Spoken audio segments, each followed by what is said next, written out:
Bonjour et bienvenue dans cette nouvelle vidéo, je suis Sébastien, je suis ravi encore une fois de vous accueillir aujourd'hui, toujours en compagnie de Baptiste.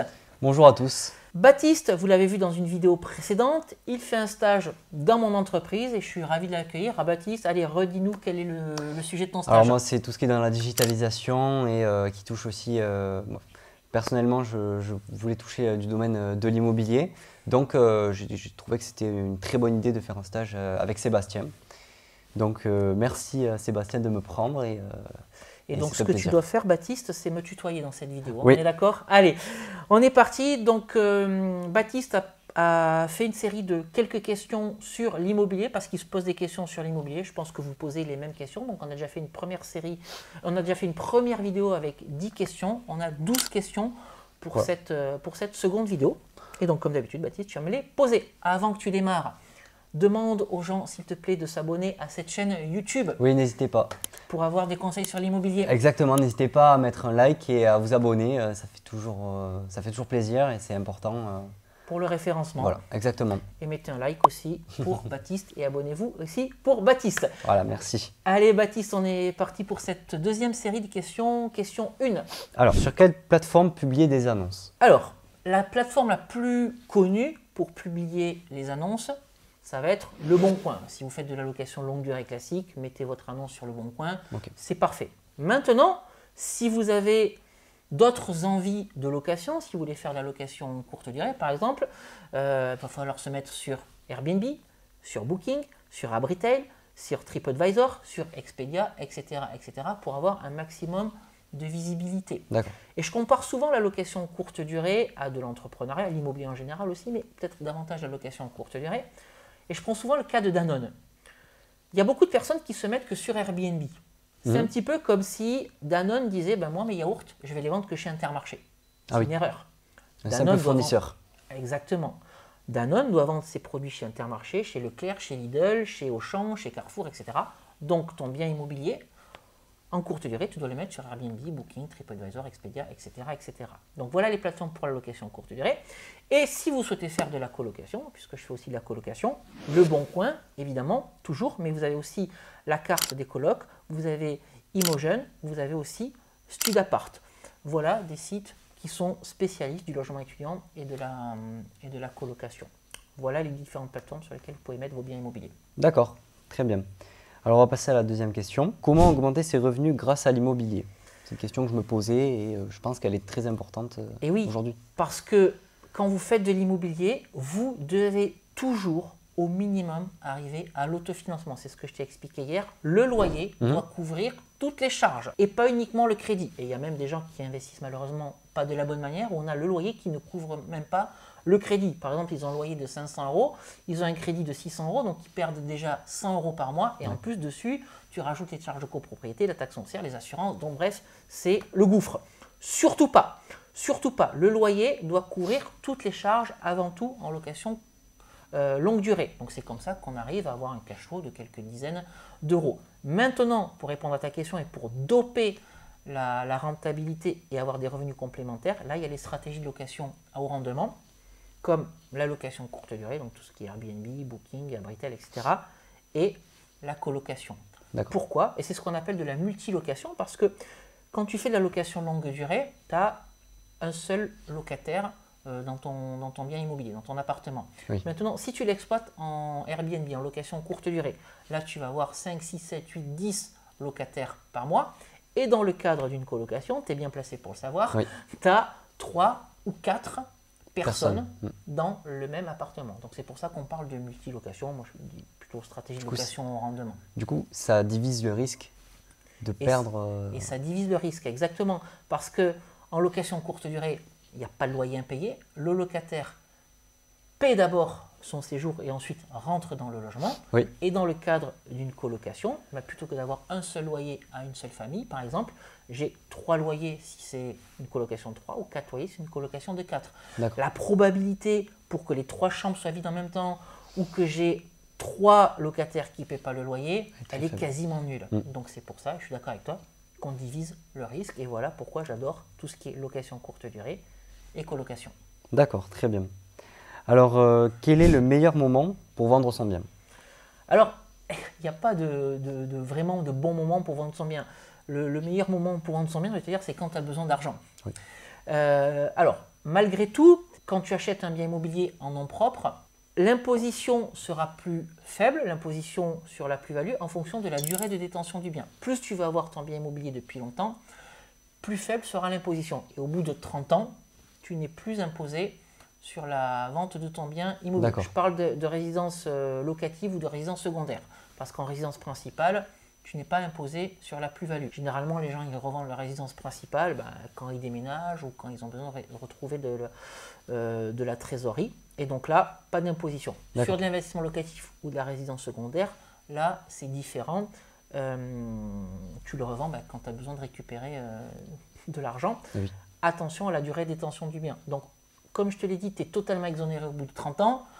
Si ça fait 28 ans que tu as le bien immobilier, peut-être qu'il faut se demander est-ce que je ne le garde pas 2 ans de plus pour éviter l'imposition sur la plus-value. Ça se réfléchit. Et si on investit en société, là c'est un peu plus défavorable parce que la plus-value est indexée sur la valeur comptable du bien. Donc plus vous allez avoir le bien depuis longtemps, plus l'imposition sur la plus-value sera forte. Donc là, c'est vraiment plutôt quand tu as besoin de récupérer de la trésorerie, que tu vends un bien immobilier. Sinon, il n'y a pas de raison particulière. Alors, soit tu as besoin de récupérer de la trésorerie, soit tu es bloqué avec les banques, voilà, ton taux d'endettement est trop élevé, et donc là, on se déleste de un ou deux biens pour récupérer de la trésorerie dans un premier temps, mais aussi de la capacité d'emprunt pour acheter un bien immobilier plus gros, par exemple. D'accord ? Donc, je corrige ma réponse. Quand tu as besoin de trésor, évidemment, mais quand tu souhaites réaliser un nouvel achat immobilier, mais que tu es bloqué parce que ton taux d'endettement est trop élevé. D'accord. Comment se calcule un rendement locatif? C'est une question qui a été posée par mon professeur principal. Et donc, oui, j'aimerais lui répondre. On lui demandera de regarder cette vidéo YouTube. Oui, on lui demandera de la regarder en entière. Pour avoir la réponse à sa question. Et on ne lui dira pas quel est le numéro de la question. Non. Comme ça, il sera obligé de me faire une vue de plus sur ma vidéo. Exactement. Alors, il y a plusieurs rendements. Il y a le rendement brut. Le rendement brut, c'est le loyer annuel divisé par le coût total d'acquisition. Le coût total d'acquisition, ça embarque le prix du bien immobilier, plus les frais notaires, plus les travaux.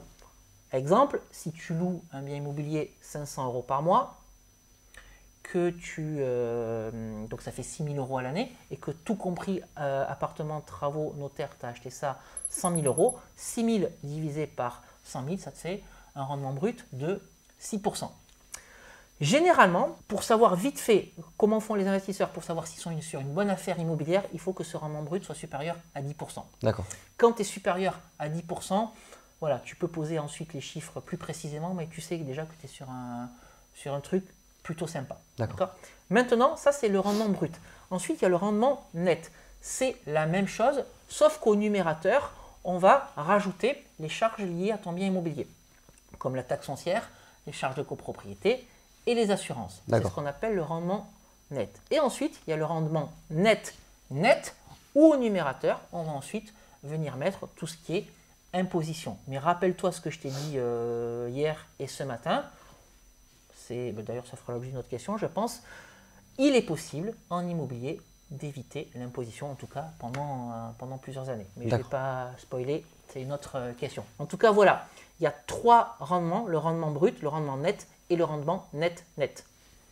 Très bien. Passons maintenant à la question 5. Okay. Faut-il être en CDI pour investir?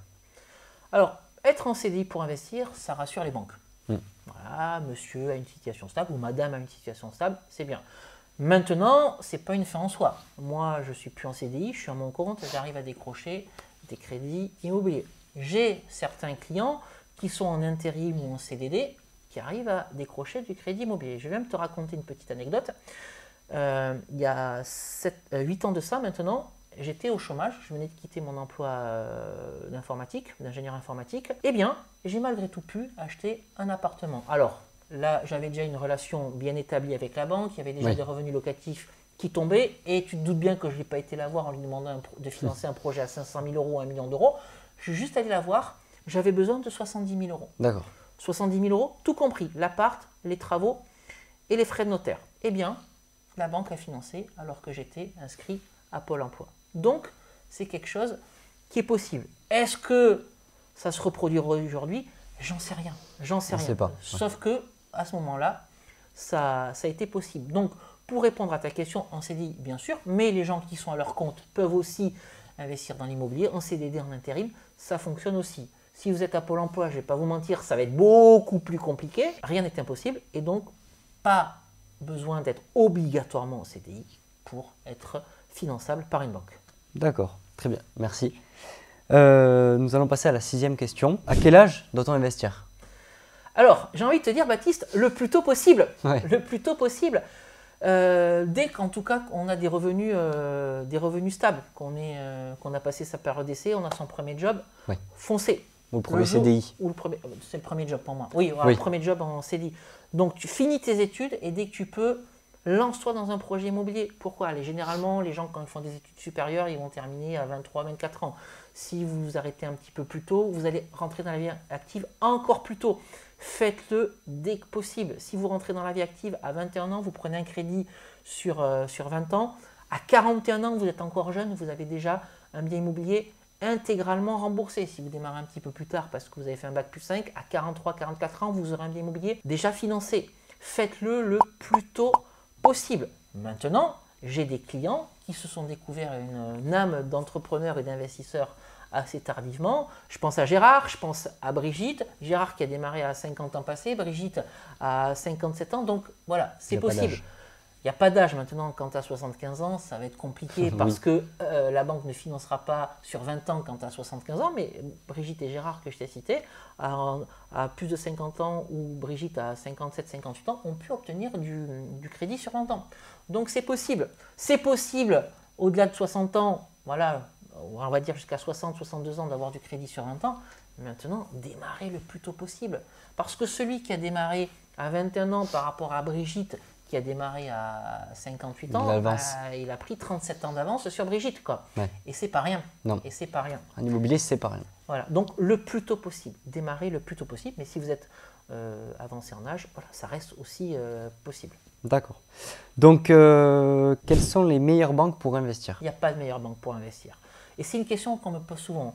Quelles sont les meilleures banques pour investir? Est-ce que c'est la Caisse d'épargne, c'est le Crédit Mutuel, c'est le Crédit Agricole? Toutes les banques financent du projet immobilier.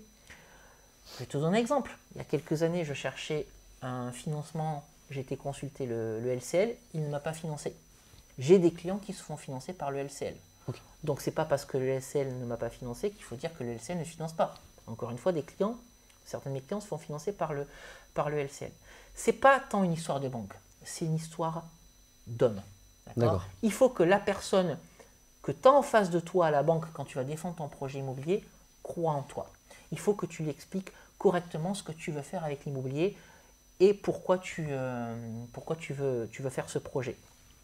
Le parallèle que je prends toujours, c'est la recherche de crédit immobilier avec la recherche d'emploi. Tu cherches un travail de cuisinier par exemple. Tu te présentes dans plusieurs restaurants. Oui. Tu vas te présenter, j'ai n'importe quoi, chez Hippopotamus. Hippopotamus ne te veut pas. Est-ce qu'on peut en conclure que Hippopotamus n'embauche pas de cuisinier? Non. Non, parce que si tu passes l'entretien, c'est qu'ils ont besoin d'un cuisinier. Donc Hippopotamus te refuse. Tu vas ensuite chez Courtepaille. Il te refuse. Est-ce qu'on peut en déduire que Courtepaille ne recrute pas? Non. Tu vas chez Léon, ils te prennent. Bravo à toi, tu as fait plusieurs entretiens pour avoir ton job. De la même manière, quand vous cherchez un crédit immobilier, n'hésitez pas à faire plusieurs banques. Et ce n'est pas parce qu'une banque refuse de vous financer qu'elle ne financera pas d'autres personnes. C'est juste que vous n'avez pas été assez convaincant quand vous lui avez exposé le projet immobilier ou que cette personne n'est pas câblée pour écouter, elle n'est pas câblée entrepreneuriat, elle n'est pas câblée investissement immobilier. Ou alors, c'est ce qu'on a dit dans la vidéo précédente, tu arrives au 15 décembre, les crédits immobiliers, c'est fini, ils n'ont plus d'enveloppe. Par contre, si tu revenais un mois plus tard, au 15 janvier, ça passait. Là, ça passait. Tu vois. Donc, ce n'est pas une histoire de banque, c'est une histoire d'homme que tu vas rencontrer. Et toutes les banques financent des projets immobiliers. Tout à fait. Question suivante, question 8. Comment convaincre une banque de financer? Alors, comme je l'ai dit précédemment, il ne faut pas hésiter à faire plusieurs rendez-vous bancaires. Maintenant, Un rendez-vous bancaire, comme un entretien d'embauche, tu vois, j'en reviens toujours à la même histoire, ça se prépare. Il ne faut pas arriver les mains dans les poches en disant « Bonjour, il me faut 100 000 euros ou 150 000 euros parce que j'ai envie d'acheter un appartement. » Non, pourquoi tu as besoin de 100 000 euros? Pourquoi tu as besoin de 150 000 euros? C'est pour ça que je vais systématiquement en rendez-vous bancaire avec un business plan. Oui. Dans ce business plan, j'explique quels sont les avantages de ce bien immobilier. La localisation est pas mal, les charges de copropriété sont faibles, la toiture a été refaite, on est à côté des magasins de proximité, etc. J'achète en dessous du prix du marché, etc. etc. On met en avant. Voilà, on met en avant toutes les qualités du bien immobilier. Ensuite, on fait un prévisionnel à la banque de ce que l'on demande va coûter en mensualité de crédit. On est capable de dire, parce qu'on fait au préalable un prévisionnel de rentabilité, quel est le montant de la mensualité qu'on serait à même de rembourser. Et on se projette encore un peu plus loin en disant, ce bien immobilier, je compte le louer tant. Et on fait à la banque ce prévisionnel de rentabilité, alors à l'instant T. Et puis moi, ce que j'aime bien faire à la banque, c'est un prévisionnel sur 5 ans pour lui montrer de la visibilité sur ce projet immobilier. Et donc les chiffres, il faut les tourner à ton avantage et faire comprendre au banquier que s'il te suit, tu vas t'enrichir. Et donc je monte des tableaux Excel et des histogrammes dans mon business plan pour expliquer au banquier qu'il peut me confier son argent, je vais en faire bon usage et grâce à l'argent qu'il va me prêter, moi je vais en gagner davantage. Après, pour les gens qui sont déjà avancés dans l'immobilier, qui ont déjà une résidence principale et plusieurs investissements locatifs, ce que je vous invite à faire, c'est remplir votre fiche patrimoniale avec les dates d'achat, les montants empruntés, la durée d'emprunt, le capital restant dû et la valeur valorisée des biens. Et puis, ce que j'aime bien aussi pour montrer aux banquiers ce qu'on a déjà fait dans l'immobilier, encore une fois pour les personnes qui ont déjà acheté, les biens que vous avez achetés avant travaux et ce qu'ils sont devenus après travaux.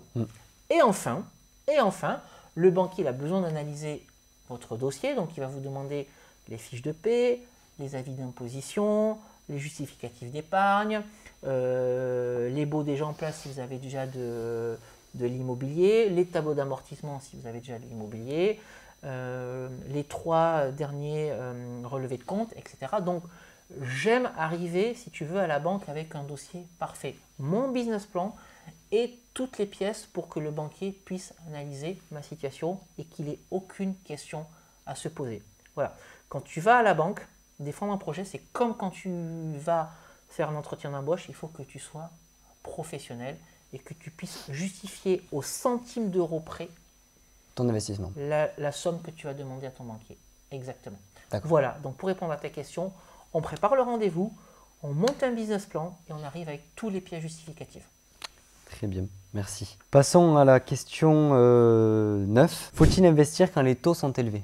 Alors, on ne va pas se mentir, c'est toujours mieux d'investir quand les taux sont bas. Pourquoi? Parce que plus le taux va être bas, plus ta mensualité de crédit sera faible. Maintenant, comme je te l'ai déjà dit aussi plusieurs fois, investir avec des taux à 3, 5%, 4%, peut-être même 5%, tu vois, c'est pas problématique. Pourquoi? Pourquoi, Baptiste, c'est pas problématique? Parce que peu importe le taux, c'est toujours le locataire qui va rembourser le crédit. Exactement. Donc je vois que tu as été à la bonne école, on en a parlé depuis que tu es arrivé ici en stage.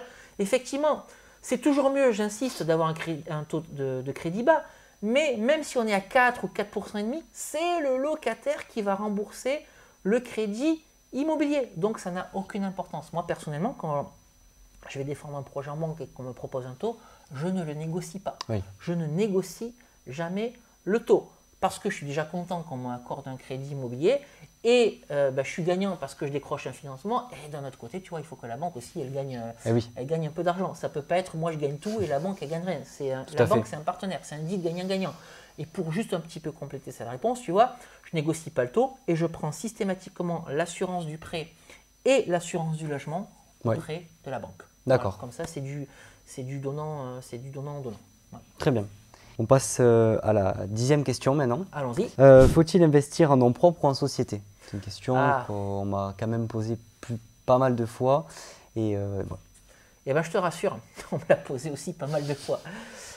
Il n'y a pas de bon mauvais choix. Parce que s'il y avait un choix unique, tout le monde ferait la même chose. Tout le monde ferait du nom propre ou tout le monde ferait de la société. La vérité, c'est que pour certaines personnes, c'est mieux le nom propre. Et pour d'autres personnes, c'est mieux la société. Et puis, si je te prends mon exemple personnel, j'ai démarré en nom propre parce que c'était mieux pour moi le nom propre. Et puis ensuite, ma vision de l'immobilier, ma stratégie ont évolué et aujourd'hui, il est préférable pour moi d'investir en société. Donc, les deux sont possibles. La question que tu poses, en fait, ça revient à celle-là. Est-ce que pour acheter une première voiture, il vaut mieux acheter une Clio ou un Renault Espace? Si tu es jeune conducteur, si tu aimes bien avoir de la place et parce que tu as plein de copains pour emmener en vacances, bah, le Renault Espace, c'est très bien. Oui. La Clio, c'est très bien aussi. Donc, pour investir en immobilier, le nom propre, la société, les deux fonctionnent. Après, pour être un peu plus précis dans ma réponse, généralement on commence en nom propre. Oui. Et si on prend goût à l'immobilier, on continue en société. Oui. Si vous voulez acheter un seul bien dans toute votre vie, n'allez pas me monter une usine à gaz avec une société. Non. Faites votre investissement en nom propre. D'accord. Si tu viens d'avoir ton permis et la bagnole, tu n'en es pas passionné, tu ne vas pas acheter une Lamborghini. Ouais. C'est exactement le même sujet. Maintenant, l'un des avantages aussi d'investir en société, c'est de pouvoir lever des projets plus gros. Tu vois, quand tu es trop faible pour y aller tout seul, sur un projet par exemple à 1 million d'euros. À moins de s'associer. Et ben c'est là où j'allais en venir. Voilà, c'est ce que j'allais te dire. Ça vaut peut-être le coup de s'associer. On s'y met à 2, à 3 ou à 4. Si moi je ne suis pas capable de lever tout seul 1 million d'euros, je m'associe avec toi. On lève tous les deux 500 000 ou on est 3, un qui lève 300 000, toi 400 000 et moi 300 000. On arrive comme ça à notre 1 million d'euros. Voilà un des intérêts d'investir en société, pouvoir s'associer pour aller chercher du projet plus gros. Plus gros, ouais. D'accord. J'aimerais maintenant passer à 2 questions qui seraient des questions bonus. Allez, question bonus. Donc alors, on va passer du coup à la 11e question. Est-ce qu'on paie des impôts quand on fait de l'immobilier? Ah, en voilà une bonne question. Oui. Et c'est souvent ce qui soucie les gens. Eh bien, je suis ravi de vous apprendre aujourd'hui, peut-être que vous le savez déjà, qu'il est possible d'investir dans l'immobilier et de ne pas être imposé sur ses revenus locatifs. Alors Baptiste, tu as peut-être la réponse à cette question. Quel est le meilleur régime fiscal pour éviter l'impôt en immobilier? Eh bien Sébastien, c'est le régime du réel. Exactement. Quand vous investissez en nom propre, en tant que loueur meublé non professionnel, vous avez, ou si vous faites du nu également, vous avez 2 modes d'imposition. Le régime micro avec un abattement forfaitaire ou le régime du réel. C'est le régime du réel qui vous permet d'éviter l'impôt. Parce qu'en face de vos loyers, en face de votre chiffre d'affaires, il va y avoir des charges si vous faites de la location nue et en plus des amortissements si vous faites du meublé toujours en nom propre. Et puis si vous investissez en société, vous n'avez pas de questions à vous poser, c'est systématiquement le régime du réel. Et c'est pour ça, Baptiste, que quand les gens démarrent dans l'immobilier, ils sont perpétuellement en train d'acheter ou en train de faire des travaux parce que ça crée de la charge et ça crée de l'amortissement supplémentaire. Et ça vient réduire ton assiette d'imposition. Ton activité devient déficitaire. Oui. Et c'est comme ça que tu gagnes de l'argent, mais qui ne sera pas fiscalisé. Donc, pour répondre de manière plus concise à ta question, oui, on peut investir dans l'immobilier sans payer d'impôts grâce au régime du réel. Super. Passons à la dernière question maintenant. Comment éviter les loyers impayés? Alors, pour éviter les loyers impayés, il y a plusieurs solutions, parce qu'effectivement, ça ne fait pas plaisir. Oui.